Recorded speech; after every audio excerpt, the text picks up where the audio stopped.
नमस्कार दोस्तों, स्वागत है आपका मेरे YouTube चैनल तुलसी फैक्ट में। दोस्तों, आज मैं संविदा कर्मी की अपडेट न देकर मैं अलग अपडेट दे रहा हूं। वो अपडेट है जिससे कि 2020 और 21 में इस देश को हिला कर रख दिया था। जी हाँ, मैं बात कर रहा हूं कोरोना वायरस की। कोरोना वायरस पलटकर अब वापस अपना विकराल रूप ले चुका है। चाइना में, जापान में और भी कई देशों में, और भारत में भी केंद्र सरकार ने इसका अलर्ट जारी कर दिया है। तो इसकी मैं अपडेट आज आपको दूंगा, तो वीडियो गौर से सुनिएगा और पसंद आए तो मेरे चैनल को सब्सक्राइब करिए, वीडियो को लाइक करिए, शेयर करिए ताकि जानकारी और लोगों तक भी पहुंच सके। दोस्तों, हो सकता है कोरोना को देखते हुए लॉकडाउन लगाया जा सके या कोई और परिस्थिति पैदा हो, कुछ भी हो सकता है। देश में कोरोना के खतरे को देखते हुए केंद्र सरकार अलर्ट पर है। इसी बीच केंद्र सरकार स्वास्थ्य मंत्रालय ने राज्य सरकार को अलर्ट भेजा है। हमें इसमें लिखा है कि देश में कोरोना की रफ्तार धीमी है, लेकिन हमें आने वाली चुनौती के लिए पहले से ही तैयार रहना चाहिए। मंत्रालय ने सभी राज्यों को निर्देश दिए हैं कि ध्यान रखें कि ऑक्सीजन की सप्लाई में कमी ना आए। साथ ही वेंटिलेटर और ऑक्सीजन सप्लाई की मशीनें दुरुस्त रखी जाए। इससे पहले केंद्रीय स्वास्थ्य मंत्री डॉक्टर मनसुख मंडाविया ने कहा कि चीन, Japan, south Korea, Hong Kong, Thailand से आने वाले यात्रियों की RT-PCR टेस्ट जरूरी होगा। यदि इन देशों के किसी भी यात्री को कोविड-19 के लक्षण पाए जाते हैं तो टेस्ट पॉजिटिव पाया जाता है तो इन लोगों को क्वारंटाइन किया जाएगा। जैसे कि 2021 में लोग ऑक्सीजन की कमी की वजह से बहुत से लोगों को अपनी जान गंवानी पड़ी है। उसी विपदा को देखते हुए केंद्र सरकार अलर्ट पे है और सभी राज्यों को निर्देश दिया है कि ये सेवाएं सभी दुरुस्त रखी जाएं। आगे जानते हैं क्या है। कोरोना गाइडलाइन को देखते हुए कटरा स्थित माता वैष्णो देवी मंदिर में बिना मास्क पहने श्रद्धालुओं को दर्शन के लिए अनुमति नहीं दी जाएगी। और दिल्ली एयरपोर्ट पर विदेश से आने वाले यात्रियों की रैंडम टेस्टिंग शुरू हो चुकी है। आर्मी ने एडवाइजरी जारी कर जवानों को कोविड प्रोटोकॉल से जैसे मास्क पहनने, सोशल डिस्टेंसिंग का पालन करने के लिए कहा है। राहुल गांधी की भारत जोड़ो यात्रा में आज से सभी यात्री मास्क पहनेंगे। पिछले 24 घंटों में 201 नए केस देश में पिछले 24 घंटों में 201 नए केस सामने आए हैं।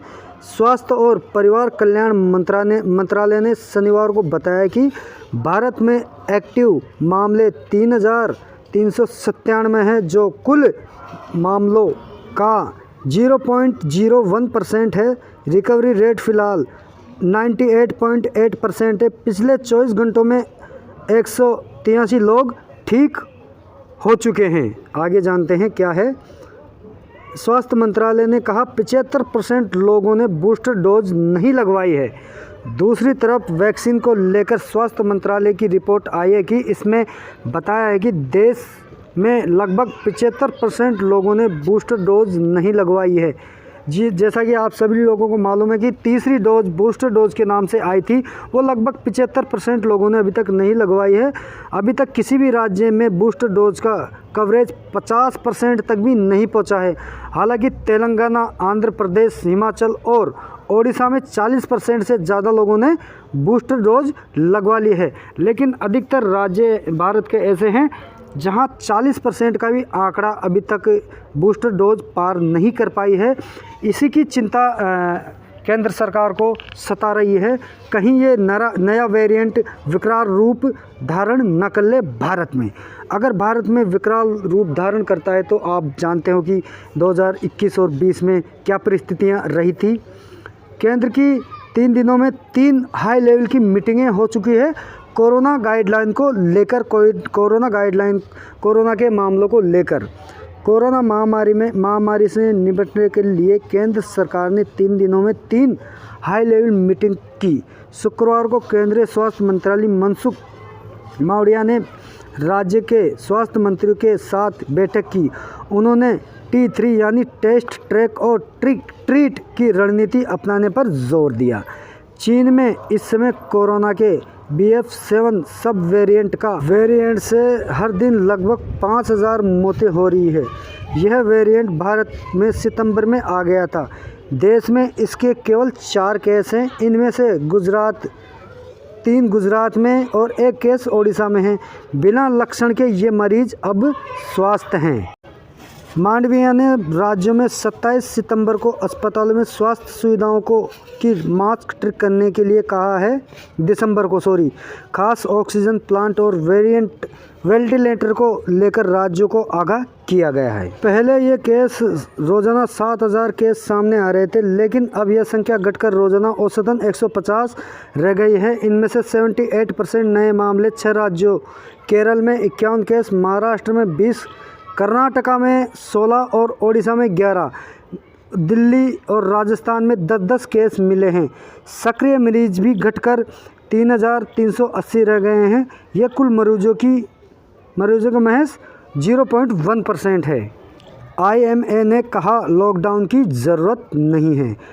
इंडियन मेडिकल एसोसिएशन IMA के डॉक्टर अनिल गोयल ने गुरुवार को कहा कि भारत में लॉकडाउन की ज़रूरत नहीं पड़ेगी। IMA के मुताबिक चीन की तुलना में भारत के लोगों की इम्यूनिटी पावर ज़्यादा है। इस वजह से यहाँ लॉकडाउन लगने के आसार कम हैं। हालांकि लॉकडाउन मैं तो ये कहता हूँ कि लग भी सकता है। गुरुवार को मीटिंग के दौरान PM मोदी ने मास्क पहने और सोशल डिस्टेंसिंग की अपील की थी। इसके अलावा उन्होंने टेस्टिंग बढ़ाने और कोविड सैंपल की जीनोमिक सीक्वेंसिंग कराने पर जोर दिया। उन्होंने कहा कि त्यौहार आ रहे हैं, इसलिए लोग मास्क पहने। मीटिंग खत्म होने के बाद स्वास्थ्य मंत्रालय ने इंटरनेशनल लेवल के लिए गाइडलाइन जारी कर दी है। 24 सितंबर से इसे देश भर के हवाई अड्डों पर लागू कर दिया जाएगा।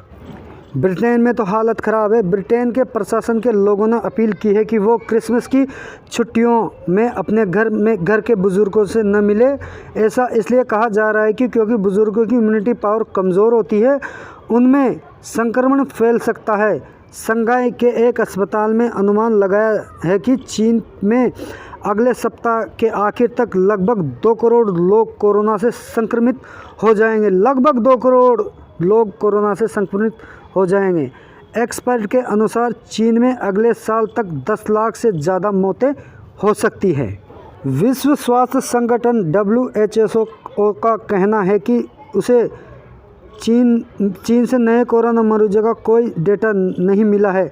हेल्थ एजेंसी के मुताबिक चीन सरकार कोरोना केस की गिनती नहीं कर पा रही है, मतलब कि बहुत ज़्यादा केस है चीन में। दुनिया में भी केस बढ़ रहे हैं। US में भी लोग संक्रमित हैं। US का आंकड़ा 10 करोड़ के पार पहुंचा। जापान में 8 महीने में 41 बच्चों की जान जा चुकी है। सभी ट्रेवल्स पूरी तरह से वैक्सीनेट होने चाहिए। फ्लाइट में और पेंट्री पॉइंट पर कोविड प्रोटोकॉल का पालन करें, जैसे मास्क पहने और सोशल डिस्टेंसिंग का पालन करें। पैसेंजर में कोविड के लक्षण पाए जाने पर उसे स्टैंड प्रोटोकॉल सहित आइसोलेट किया जाएगा। फ्लाइट से उतरने के बाद भी उसे आइसोलेट किया जाएगा, ट्रीटमेंट दिया जाएगा। फ्लाइट से उतरते समय फिजिकल डिस्टेंसिंग का पालन करना होगा। एंट्री पॉइंट पर सभी पैसेंजर की थर्मल स्क्रीनिंग की जाएगी। स्क्रीनिंग में किसी पैसेंजर में लक्षण पाए जाने पर उसे आइसोलेट कर इलाज के लिए भेजा जाएगा।